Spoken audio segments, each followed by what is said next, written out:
एक कलेजी जी होंगी ना भुनी हुई, इनकी चस अपनी होंगी है, ठीक है। तो खास तौर जो सवानी मरद कल्ले खड़ोते खावे ना वो मज़ा कुछ होर होंदा है। मैं तुहानू दस देवां अज।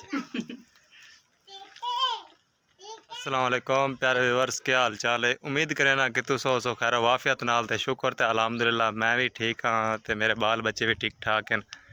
तो मैं उम्मीद करना कि तुसा भी ठीक हो सो तो तुहाडे बाल बच्चे भी ठीक ठाक हो सन। जिवें कि वीडियो शुरू करने तो पहले साडी गुजारिश होंदी तुहाडे को कि वीडियो नू फुल वेखना है। इंशाल्लाह वीडियो वेखना तुहानू बहुत मज़ा आसी। तो चलो वीडियो का आगाज़ करें। मेरा नवें मेरे चैनल ते ओ मेरे चैनल नू सबसक्राइब कर लवें। तो चलो वीडियो का आगाज़ करें। वीडियो का आगाज़ करने तो पहले तुहानू मैं दस देवां कि मेरा नाम है मोहम्मद अदनान और तुस इस वक्त मैंने वेदे पैने सराकी बाबा व्लॉग्स चैनल ते। ये तुहाडा अपना चैनल है, एक तुहानू ते सपोर्ट करनी है।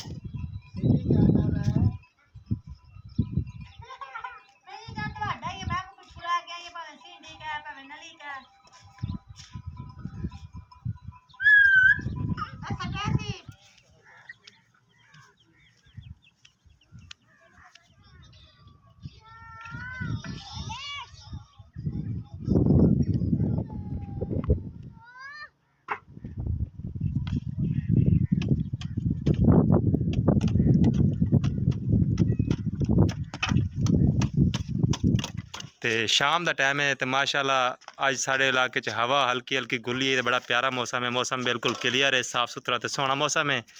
तो असी मंजे यानी कि बैर पेंदे पे हैं सम्मण वास्ते। इवें ना यूसुफ सोनू विच आया खड़ा हो। ओए यूसुफ कार कितने वदा है बदर कितने वदा है। जात जात जात जात जात कर कितने वदा है पुत्र जात कर जात कर। ए मेरा पुत्र खेलता खड़ा अज बात।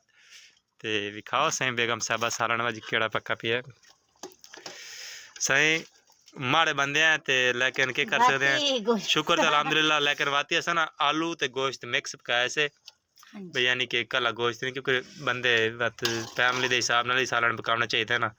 उस हिसाब नाल ना आलू तो गोश्त अज पकाते ना मिस्त्री खवांदे पे ताकि वो इंज ना आखे कि मैनू ना कोई चंगी चौकी चीज़ नहीं खवाई। दाल ते आलू खवाए ने। हाँ जिन्हें जो गया उन्हें तो करते पे ना क्यों सा ना। हां दाल ते आलू बंदा घरे हुण रोटी तंदूर ते पके से तवे ते। हां तंदूर ते पके आटा मलन लगी हां। आटा मलन लगी हाली हुण मल से चलो मल। अज ना तीसरा दिन है मिस्त्री साढ़े घर लगे हुए ठीक हो गया। हां जी इस तरह तीसरा दिन है। हाँ जी तीसरा दिन है साढ़े घर मिस्त्री लगे नू ते रोज़ कदी आलू ते कदी वो दाल पकाते पे। अज से असा मिस्त्री वास्ते स्पैशल कुक्कड़ का गोश्त मंगवाया से ठीक हो गया।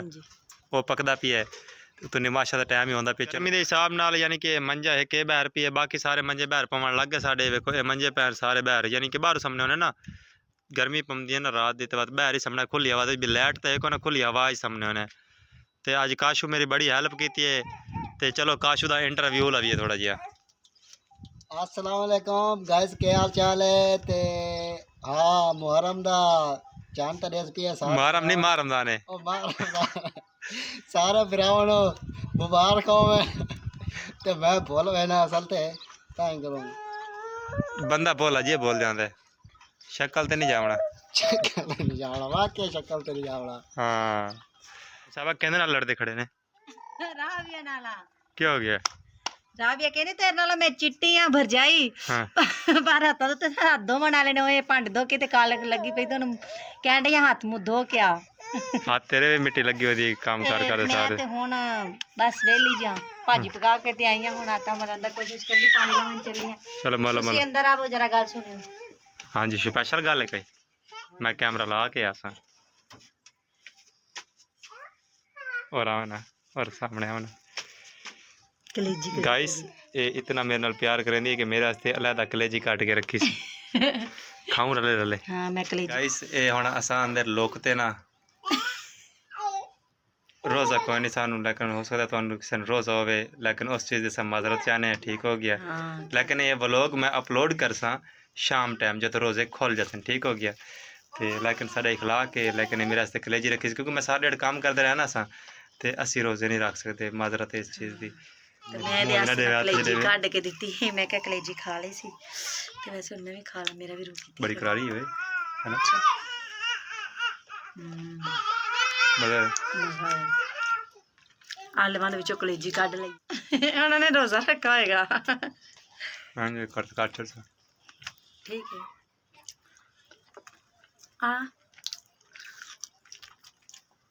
अच्छा सुनो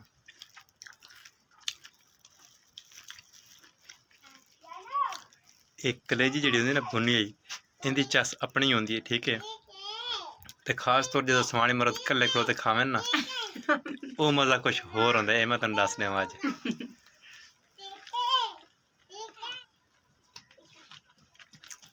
बहुत ही पानी मुँह च हिलदा नहीं पिया।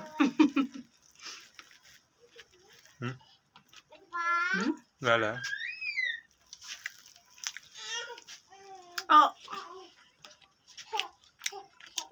अच्छा बाय बाय। मज़ा आ और गया। मैं लगे कपड़े ओ आटा दो गुनना आटा मलन चली तेन मेरी कितनी फिक्र है। मैं क्या मुंह करारा कर लेंगा। हाय मैं सदके जा मेरी जिंदा एक भी ले ले ये तो बड़ा मजे दी काम है। बाहर निकलता पे मुँह बंद करता उन्होंने कहा जिवें मैं किसी खादी को उन्होंने कहा। तो गाइस दसो फिर किसी ने पता ना लगे ना इसलिए ना दसो ना होर सुनाओ फिर ठीक ठाक हो ना खुश हो साढ़े पारे पारे व्यूअर्स। उम्मीद करना कि अज का ये छोटा जिहा व्लॉग तुहानू पसंद आया तो जेडे मेरे बहन मेरा नवे साढ़े चैनल ते चैनल सबसक्राइब करते बैल आइकन प्रेस करके नोटिफिकेशन दबा के नोटिफिकेशन नहीं दबाना नोटिफिकेशन असा तुहाडे गल नहीं है यानी कि नवी वीडियो अपलोड करसूँ ना वो तुहाडे ठक करते पुछसी। तो ये नहीं वेखना मेरे हाथ छापर क्यों है इस छापर के मैं इो मोबाइल पैंदा ना तो जेब पा लेना ताकि मोबाइल के मिट्टी ना वड़े ठीक हो गया काम करता रहे ना साढ़े। जी जी बिल्कुल। तो बाकी गुड हो गया दुआएं याद रखना है। बाय अल्लाह हाफिज़ मिलेंगे किसी नैक्सट व्लॉग दे अज दी वीडियो कितनी क्या छोटी जी ਤੁਹਾਨੂੰ ਇਹ ਦੱਸਣਾ ਸੀ ਕਿ ਅੱਜ ਅਸੀਂ ਮਿਸਤਰੀ ਨੂੰ ਕੀ ਖਵਾਉਂਦੇ हाँ तो नाले अज तुहानू यही विखाना सी कि साढ़े होर अज की दिहाड़ी कितना कैसा काम किया तो कितना एक मकान साढ़ा उसड़ चुका है इतना कि विखाना है मेरा। हाँ हुण तो अट्टा मल से हाँ मैं आटा मन पानी लाने चली आटा मन वास्ते ते मैं क्या हाँ जी, कर गल सुन ला। ओके गाइस अल्लाह हाफिज़ दुआ याद रखना है। बाय बाय मिलेंगे किसी नेक्स्ट वीडियो तब तक के लिए अल्लाह हाफिज़ बाय बाय।